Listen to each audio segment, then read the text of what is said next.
Before we set out to apply the properties of equality in order to solve an equation, it's important that we understand just how these properties work. So before we try to use them to solve an equation, we're going to try using them in just some sequence of steps. So here's what I mean. We're going to take an equation, and we're going to obtain a series of equivalent equations using the properties of equality. And we're going to obtain a series of equivalent equations using the properties of equality. Before we start, I'm going to note that x equals -4 is the only solution to this equation. For now, you have to take my word for it, though soon you'll be able to determine that for yourself. And we can see that this is true. 3 times -4 plus 5 is -12 plus 5 is -7. -4 minus 3, also -7. We can see that x equals -4 is a solution. For now, you'll have to take my word for it that it's the only solution. Why am I mentioning that? Because as we proceed through these steps, we're going to want to see that x equals -4 continues to be a solution. So the first step I'm going to apply is to add 4 to both sides. What does that look like?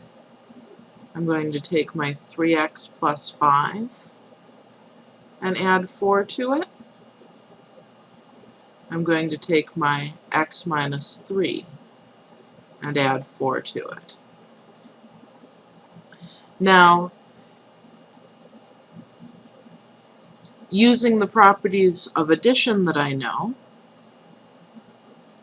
that I can get rid of these parentheses, and I know I can combine like terms. And now I'm going to confirm that x equals -4 is still a solution. 3 times -4 plus 9, that's -12 plus 9, that's -3. -4 plus 1, that's also -3. Yes, those are the same. So far, so good. I'm still getting equivalent equations. Notice, too, each side is being treated as a group here. That's going to become important in this next step when we multiply. I'm going to multiply both sides by 6, so I'll take 6 times my 3x plus 9. Should be equal to 6 times my x plus 1. As before, each side of my original equation is a group, but now I need to use the distributive property to eliminate these grouping symbols. So I'll have 6 times 3x is 18x. 6 times 9 is 54. 6 times x is 6x. 6 times 1 is 6. Now again, x equals -4. Is it still a solution? 18 times -4 plus 54. This looks like a job for a calculator. 18 times -4 plus 54 is -18. 6 times -4 plus 6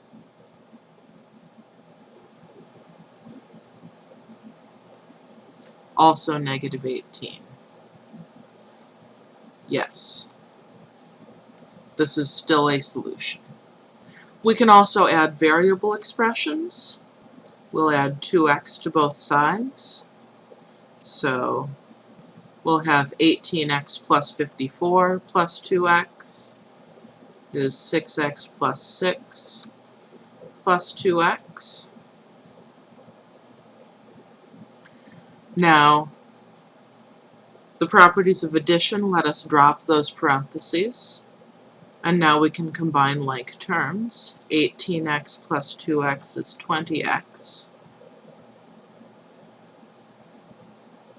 6x plus 2x is 8x.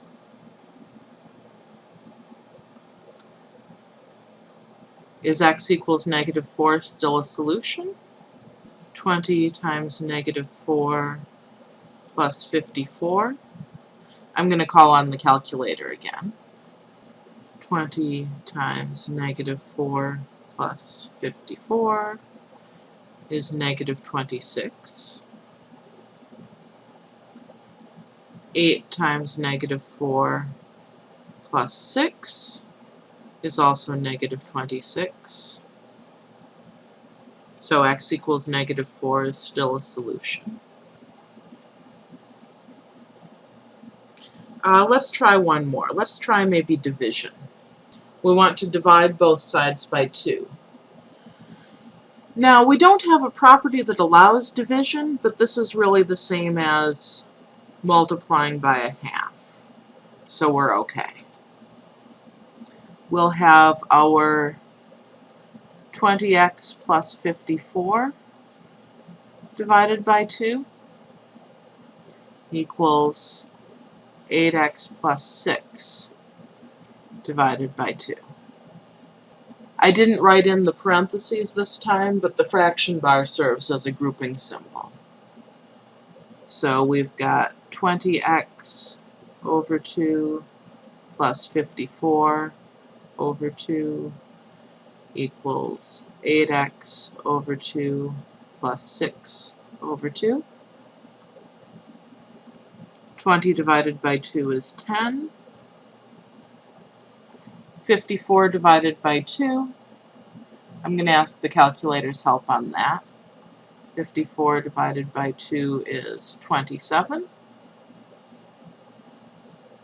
8 divided by 2 is 4.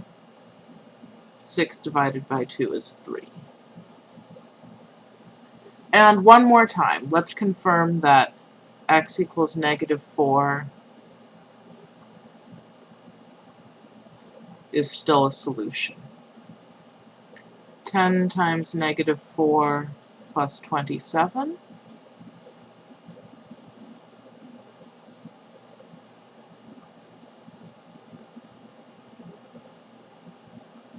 That's negative 13. 4 times negative 4 plus 3. I think that's also going to be negative 13. And in fact, that is negative 13. So x equals negative 4 continues to be a solution throughout. At the moment, you'll need to take my word for it that it's the only solution throughout. But we've now applied the properties of equality to get a series of equations that are all equivalent to one another. Each of these 5 equations has exactly the same solutions.